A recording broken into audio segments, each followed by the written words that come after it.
Mulai. Oke. Bismillahirrahmanirrahim. Assalamualaikum warahmatullahi wabarakatuh. Alhamdulillahirabbil alamin. Allahumma sholli ala sayidina Muhammad wa ala ali sayidina Muhammad. Amma ba'du. Yang terhormat Bapak Profesor Dr. Haji Teddy Priyatna, MAG, beserta Bapak Syamsuddin Aji Saputra, MPD. Perkenalkan, nama saya Aim Aminul Haq, NIM 12320202154. Di sini saya akan menjelaskan tentang inovasi pembelajaran tahfiz melalui strategi non-digital game-based learning. Nah, kenapa saya mengambil judul tersebut? Karena dengan latar belakang yang pertama, dalam fenomena itu dijelaskan bahwa pembelajaran tahfiz ini di sekolah dasar SD TB Ikhlas bersifat lebih monoton. Kemudian, pada masalah kenyataannya, yang seharusnya pembelajaran tahfiz itu seharusnya lebih interaktif, kemudian juga menyenangkan dan menjadi motivasi siswa. Akan tetapi pada kenyataannya, siswa itu terlihat pasif, kurang semangat, dan mudah jenuh saat proses murojaah. Nah, kemudian gap riset yang saya lakukan itu mengisi kekosongan. Karena kenapa? Karena penelitian pada umumnya itu menggunakan game-based learning, yaitu menggunakan alat digital. Tapi saya meneliti tentang penerapan game-based learning yang non-digitalnya. Kemudian, tujuan penelitian ini yang pertama itu bagaimana implementasi game-based learning non-digital di sekolah SD ITB Ikhlas. Yang kedua, bagaimana dampak model ini terhadap motivasi belajar siswa. Dan yang ketiga itu, apa saja faktor pendukung dan penghambatnya. Selanjutnya, yaitu teori dan tinjauan penelitian terdahulu, yang mana saya rangkum bahwa di penelitian terdahulu itu ada merupakan bahwa menurut ULPA dan kawan-kawan tahun 2022, yang mana game-based learning meningkatkan interaksi dan suasana belajar. Jadi, game-based learning ini ketika diterapkan dalam non-digital itu sangat cocok gitu. Karena kenapa? Karena didukung oleh Baharudin 2022 bahwa non-digital ini cocok digunakan untuk sekolah yang membatasi penggunaan gateway. Selanjutnya, ada kerangka berpikir yang mana tadi di fenomena tersebut dijelaskan bahwa anak-anak ketika sedang hafalan Al-Quran itu merasa jenuh, terlalu monoton saat hafalannya, kemudian di masalahnya.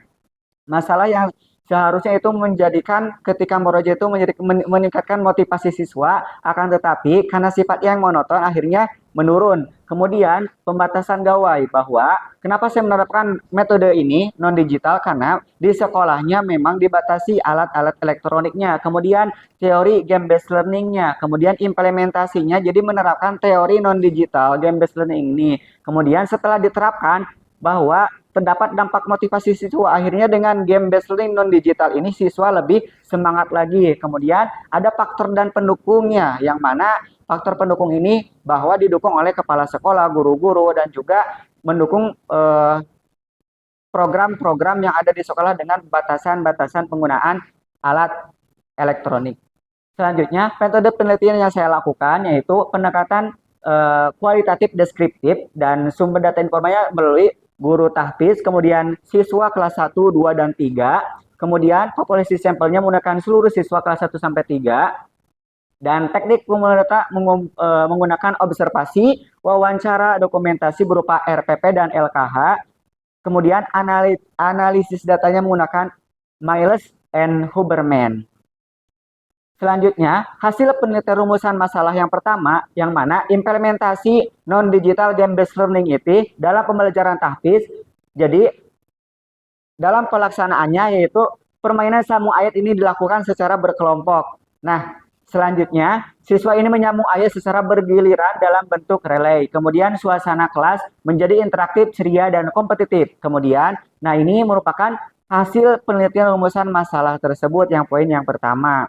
Yang kedua, yaitu dampak terhadap motivasi belajar siswa. Dengan penerapan game-based learning ini ternyata siswa itu lebih semangat lagi dalam menghafal Al-Qur'annya, lebih giat lagi, lebih rajin lagi, karena dengan game yang menyenangkan tanpa menggunakan media digital, tapi siswa lebih menyenangkan meskipun dengan permainan non-digital tadi dengan sambung ayat. Kemudian permasalahan yang ketiga itu faktor pendukung dan penghambatnya, yang mana faktor pendukung ada kreativitas guru dan pemahaman metode tahfiz. Tentu saja dengan pemanfaatan game listening non digital ini, guru lebih kreatif lagi mengembangkan ide-ide gagasan-gagasan barunya untuk siswa lebih interaktif dalam pembelajaran tahfiz Al-Quran. Kemudian juga kelas menjadi lebih kondusif dan sarana kelas memadai, dan yang terakhir antusias siswa dan pendukung sekolah. Kemudian ada juga faktor penghambatnya yang ada tiga. Yang pertama, perbedaan kemampuan hafalan siswa, yang mana ini menjadi suatu hambatan karena